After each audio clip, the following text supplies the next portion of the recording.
卡到好多啊？我都3点钟才来。哦，可以入发的的。他们放了，我差点找不到。哦，慢慢卡嘛。马茶人来了，马茶人都娃都为了赚钱我才来，我还不晓得。就是一个一个采啊，不是用机器啊，都是手工这样一个一个采，非常的麻烦。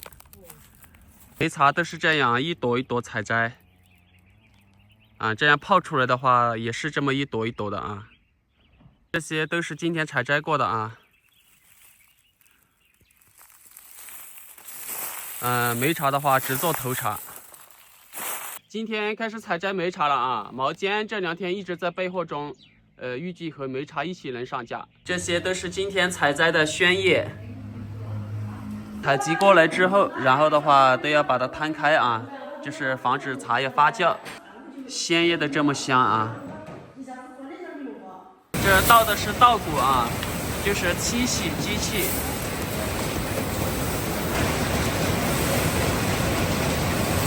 这是今天采摘下来的茶，这个的话是总重量啊，然后这个减0.2，这个就是去皮，然后这就是3斤6两啊，这都是市斤啊，所以他们采过来就是用布包过来嘛，然后把布称一下，然后去掉布的话就是这个重量了，所以一个人的一天的量只能采这么多，所以这个手工茶啊非常的难采，这么一个一个，虽然说这么一朵一朵啊，但是一天只能采3、4斤啊，杀青机里面的稻谷全部都清洗出来了啊，这种只能喂鸡喂鸭子了啊。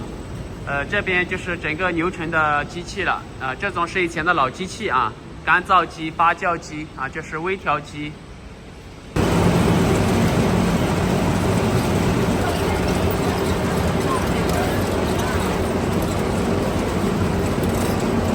梅茶它和毛尖、黄金茶它的香气完全是不一样的啊，所以的话机器不能动用，连厂房都不能动用。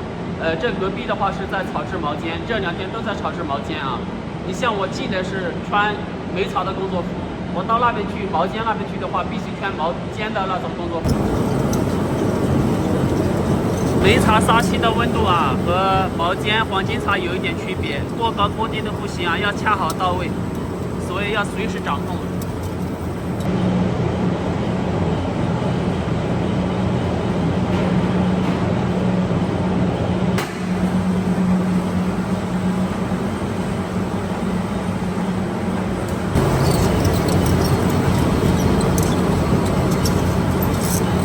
这边的梅茶是经过这个结块机过后出来的啊，然后再经过这边复青。这要结块的原理就是经过揉捻机的揉捻，它这样全部成团了嘛，所以的话必须要经过结块。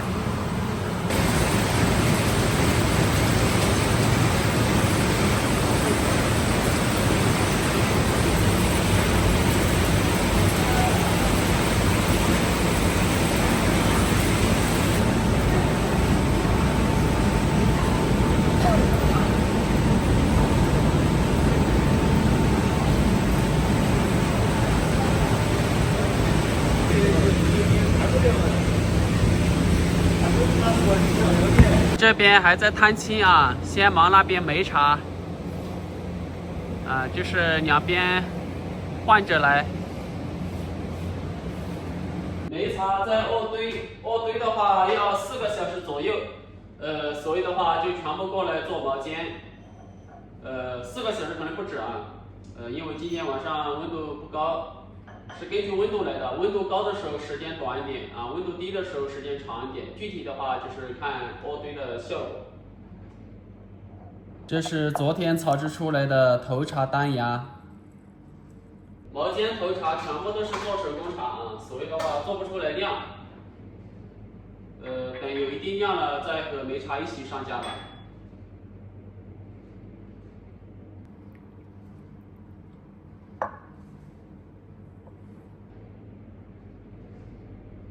我们这边的茶叶当中，我个人比较喜欢这种毛尖，喜欢它这种香气啊，而且比较耐冲泡。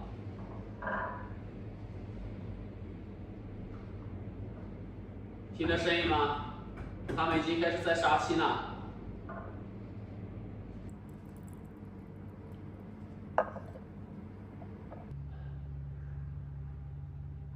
毛尖的制作工艺啊，非常的麻烦。最麻烦的一步就是进锅子，在我们这边制茶人都怕做毛尖，只要你进锅子了啊，那就不是那么简单的事情。梅茶的话，明天下午可以做出来。梅茶属于功能性茶啊，在我们这边有的人也叫它藤茶，又叫长寿藤。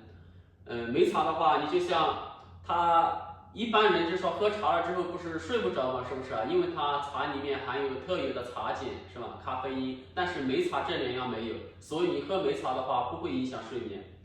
而且梅茶特有的那些物质，就是内含物质啊，还能够改善睡眠，提高睡眠质量。当然，这个要长期饮用啊。梅茶的那种香气、口感和黄金茶、毛尖的话完全不一样，所以的话必须要单独的在一边来炒，机器都不能共用，连一身的衣服啊，就是外套啊、工作服都不能共用，就是防止它劝胃。茶叶劝胃啊，这个一直以来有争议，这个确实会劝胃，特别是梅茶的这种香气比较足一点。如果说你哪怕你不同机器啊，你就是在同一间厂房里面，你这边炒黄金茶都完全没有隔开，那边炒梅茶，那你这样的黄金茶炒出来的话，那就有梅茶的那种香味在里面。所以的话，你喝的话就喝不出来，喜欢喝黄金茶的朋友就喝不出来那种味道了。所以的话，梅茶忙完了之后，把衣服全部换掉，洗手洗脸，然后的话简单的除异味，然后才能来毛尖。这段时间太累了，我估计忙到3点钟我就回去了。村里白天来了一个快递，应该是鸟笼啊。那忙到3点钟我就要回去了，然后把鸟笼带回去。明天过来的话再继续。这是从村里面带回来的快递，应该是一个鸟笼。现在反正没有睡意了，就把它装起来吧。这是粉丝朋友推荐的啊，他说我那种竹笼不适合养鹦鹉。看起来还不错哦。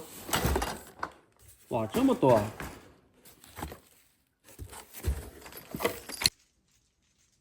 这个应该是个爬梯啊，应该是的。这个应该是喂食物的还是喂水的？那这个的话，应该就是一个秋千了。哇，这些都不知道是干啥的，那要看一下说明书才知道了。这个应该就是主体，要不然先把主体先装起来吧。不知道的再看说明书。商家就是为了运输方便啊，要不然组装好了发货那才是好。说明书说把这个剪掉，然后下面就是装一个底盘，剪开之后，然后这个伸进去，啊，这样就方便干净多了啊。然后再拿出来。这个里面就能保持干净了，非常好。你回来啦？那你回来了，你的孩子怎么办？有的朋友说在楼板下面啊，楼板下面是看了没有的。不会小猫都没了吧，黑妞？把小猫搬回来嘛啊，好不好？其实也是挺粘人啊，只是没有咪咪那么粘人。咪咪和大黄他们睡在下面那个岩洞里面在。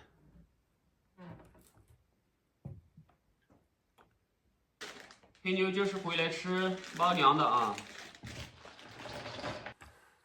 先拿这几个底盘卡扣，这个是正面的一个网，开关的啊，直接扣上去，感觉不是很紧啊。这样就是连接一边。黑妞吃了点东西又走了，这个我总感觉到不是很牢固啊，没有那个竹笼牢固。但是听说竹笼也养不了鹦鹉，这只是一层，然后上面还有一层卡扣。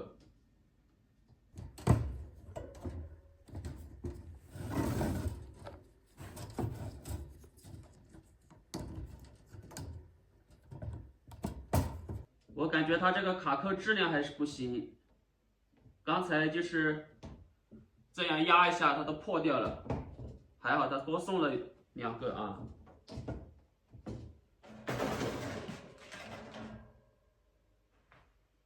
然后这样把它加高。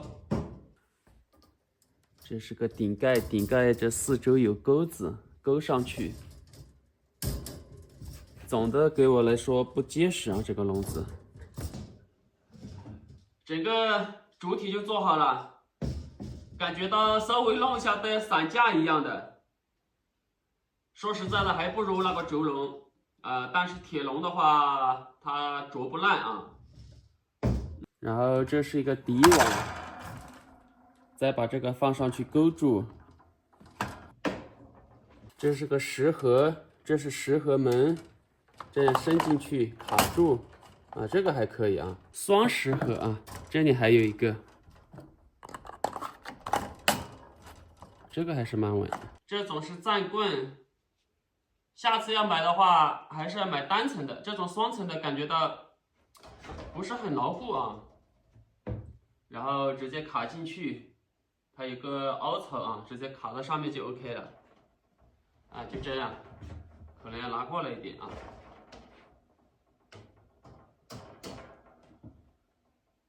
这个草窝是需要有zap带的，但是商家没有送zap带啊，只有下次去县城买。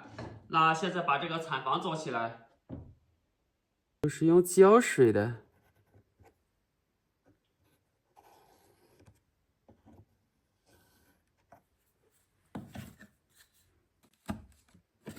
也不知道能不能粘得牢啊。我估计那个草窝应该比这个产房还好一点，更暖和一点嘛。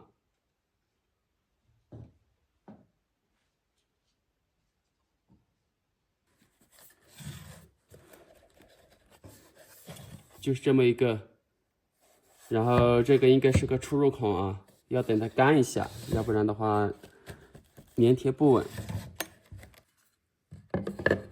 后面还有一个通气孔啊。OK 啦，全部做好了。这一个就是一个门啊，把小鸟从这里放进去，但是感觉这个不够结实啊，很容易打开。好，这2个就是食槽，这个就是浴室这个开口啊，进去洗澡。然后这就是一个楼梯啊，这就是一个秋千啊，这是一个站的啊，这是一个孵化箱，产蛋孵化小鸟在这里面啊。这2根白白的就是站棍了，然后这个的话就是饮水的，然后这个就用不上了，再挂进去的话都没地方放了啊。票是挺漂亮的啊，总感觉到它不够结实，那要想办法加固一下。